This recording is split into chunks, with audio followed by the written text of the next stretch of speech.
Masuk week 31, kita lihat apa yang terjadi di sejarah teknologi dari tanggal 31 Juli sampai 6 Agustus nanti.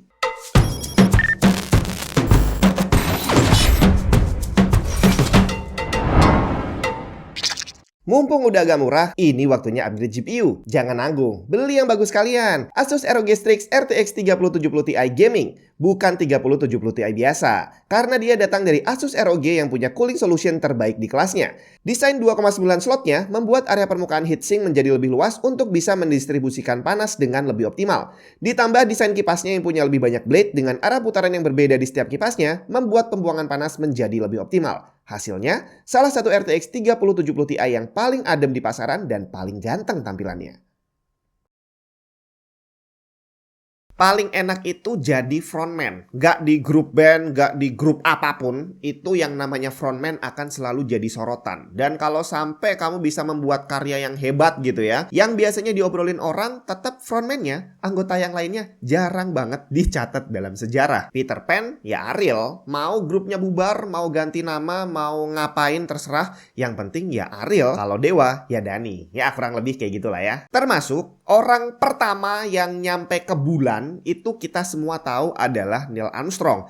Tapi kita juga jelas-jelas tahu bahwa Neil Armstrong gak sendirian. Dia pergi ke bulan gak sendirian, dan orang-orang yang mempersiapkan semuanya untuk bisa mengirim dia ke bulan juga ada banyak banget yang gak pernah disebutin dalam catatan sejarah. Ya disebutin sih, tapi gak ada yang mau capek-capek membaca. Dan selama ini yang terus-terusan kita bahas adalah siapa orang pertama yang menampakkan kaki di bulan. Kita jarang banget mendengar berita gitu ya tentang apakah setelah Neil Armstrong itu ada misi ke bulan yang lain atau enggak, atau apakah ada orang yang melakukan hal baru lainnya di bulan yang pertama gitu. Udah dicatat juga ada orang yang pertama kali nyetir mobil di bulan. Tanggal 31 Juli tahun 1971, astronot David Scott dari misi Apollo 15 menjadi manusia pertama yang nyetir mobil di bulan.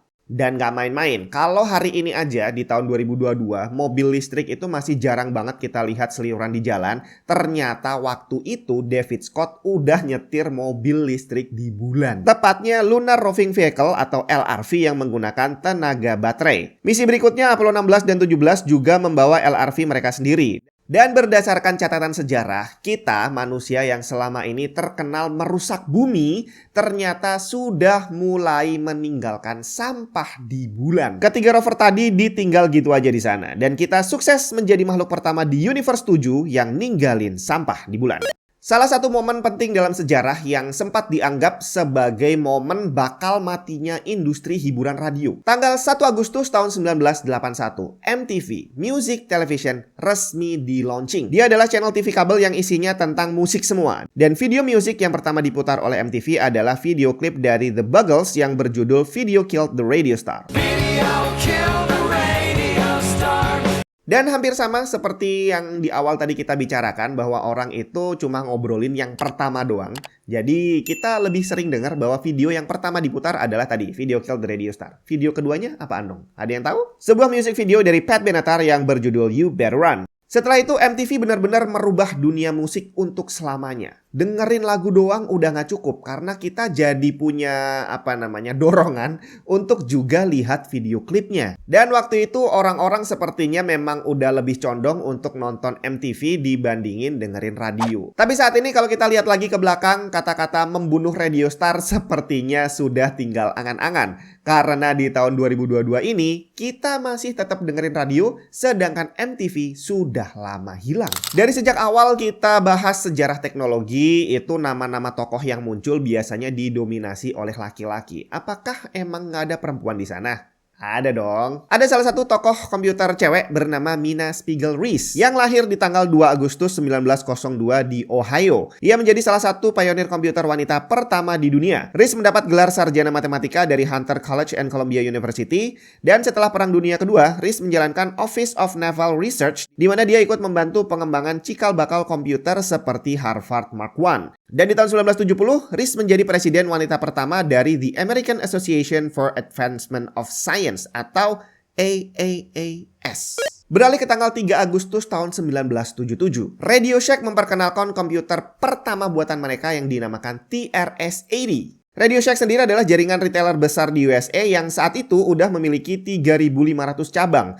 Dan dengan cabang sebanyak itu ditambah dengan murahnya harga TRS-80 membuat banyak orang bisa menikmati punya PC di rumah. Target penjualan awal mereka cuma 3.000 sampai 5.000 unit per tahun. Tapi ternyata angka yang berhasil dicapai benar-benar lebih banyak. Luar biasa banyaknya. TRS-80 berhasil terjual lebih dari 10.000 unit dalam 1,5 bulan pertamanya. Dan total udah terjual lebih dari 200.000 unit selama masa produksinya. Kemudian kita lompat ke tahun 1993 dan masih dari tanggal 3 Agustus. Kali ini giliran Apple yang memperkenalkan device baru mereka yang dinamakan Newton Message Pad. Dia adalah device yang benar-benar baru yang belum punya nama sebelumnya. Dan CEO Apple John Sculley lah yang menyebutnya sebagai PDA atau Personal Digital Assistant di tahun 1992. Newton sendiri secara penjualannya terhitung gagal, tapi ternyata dia berhasil membawa dampak yang lumayan signifikan gitu ya di bidang mobile device. Salah satu peran Newton paling penting dalam industri teknologi adalah dikembangkannya ARM Processor Architecture. Apple udah menginvestkan banyak banget uang untuk pengembangan prosesor baru untuk Newton device. Hal ini berlanjut hingga akhirnya arsitektur ARM digunakan untuk menjalankan sebagian besar mobile device dari saat itu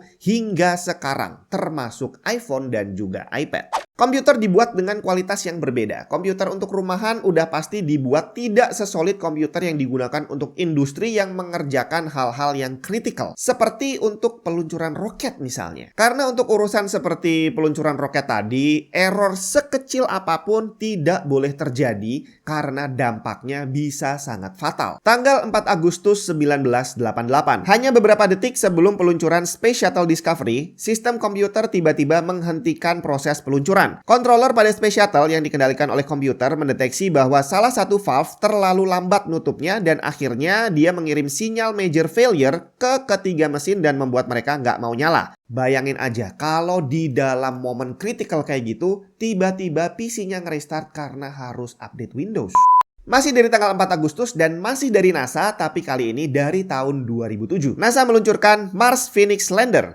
Phoenix menjadi spacecraft pertama yang mendarat di permukaan planet Mars. Tugasnya adalah menggali es di planet Mars dan menganalisa apakah area kutub planet itu pernah bisa mensupport kehidupan. Kisah tuntut-menuntut dalam dunia teknologi ternyata udah sering terjadi. Di beberapa episode sebelumnya kita udah dengar bahwa Microsoft sering banget kena tuntut sepertinya. Tapi ternyata dia nggak sendirian. Karena tercatat dalam sejarah, IBM juga pernah mengalami hal yang serupa. Tahun 1973, sebuah tuntutan ke IBM datang dari sebuah perusahaan yang bernama Mirapek Inc. Sebuah perusahaan packaging dari Houston. Ngapain coba perusahaan packaging kok menuntut perusahaan komputer? Kasusnya hampir mirip seperti yang dialami Microsoft beberapa tahun kemudian. Jadi yang dituntut oleh Mirapek ini adalah soal monopoli bisnis yang dilakukan oleh IBM. Saat itu Mirapek menuntut IBM dengan tuduhan memonopoli industri packaging dengan penggunaan komputer untuk menimbang packing snack. Detail kasusnya sih ribet karena di tahun 1974 IBM mengajukan tuntutan balik. Tapi yang pasti di tanggal 5 Agustus tahun 1975, kedua belah pihak mencapai kesepakatan.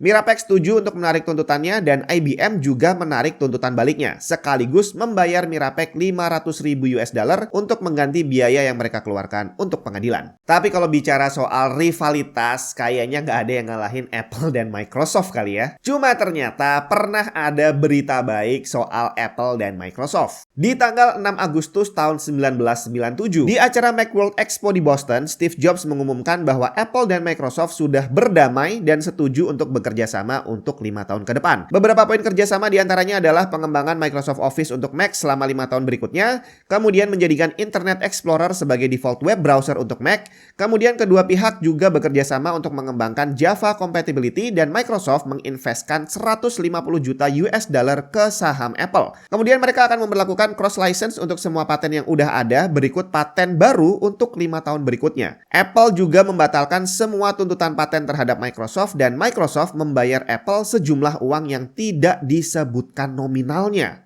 Tapi rumornya Microsoft membayar Apple itu di kisaran antara 500 juta sampai 2 miliar dolar. Dan itu tadi sejarah teknologi yang terjadi dalam minggu ini. Tungguin episode berikutnya, minggu depan.